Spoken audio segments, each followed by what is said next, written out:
We've discussed the response to Hurricane Helene from a number of different angles over this past week.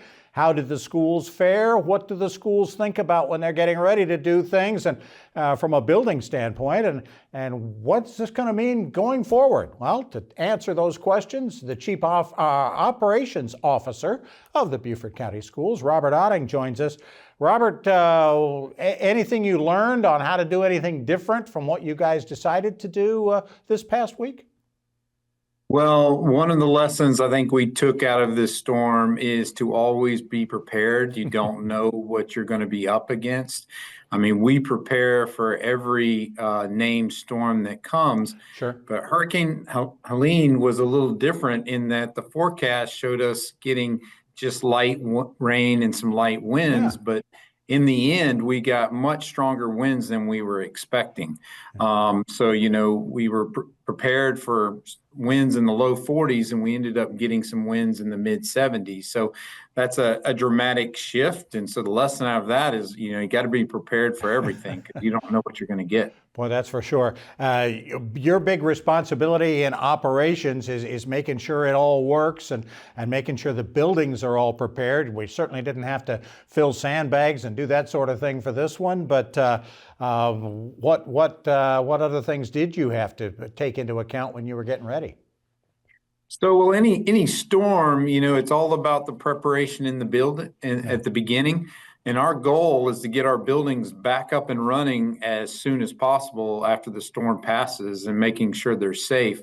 So, that preparation involves fueling generators, sharpening chainsaws, positioning trucks, and making sure we have the communications in place for whatever happens, whether we lose power or cell service, to ensure that our teams are out there addressing what needs to be addressed. And, when it gets to a higher level of even a hurricane, we have to, secure things that they're not flying around and possibly damaging things such as outdoor furniture, and even may need to sandbag in the case of flooding. So, the last step is just to make sure our staff can return safely.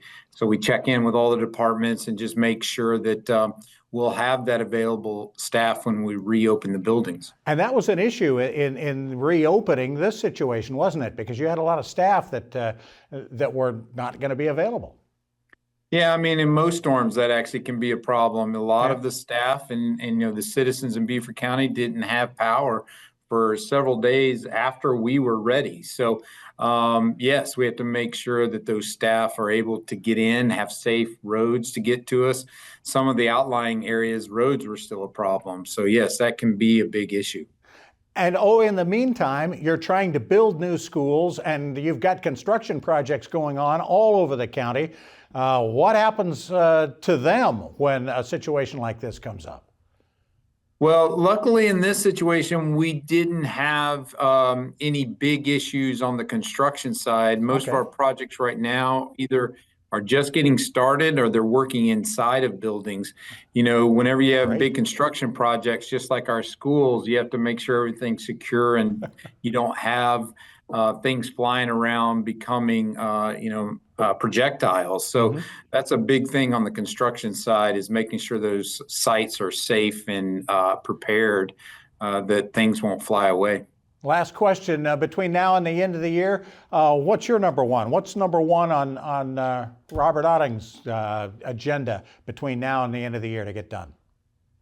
Well, we have to just continue the way we're going on the construction side, addressing all our referendum projects and ensure, actually, we're closing out the 2019 referendum, making sure all those close out and we get that, finished. And then we're starting up the 2023 referendum. So on the construction side, that transition from closing out one referendum and really moving forward for success on the second one. You are one busy guy. Robert Oetting, Chief Operations Officer for the Beaufort County School District. Thank you so much for the time. We appreciate it. We also want to thank all of our guests for making us just a little bit smarter over the last 30 minutes. And we thank you for spending a little bit of time with us. If you missed anything at all, we'll be back in 90 minutes. I'm Bob Stevens.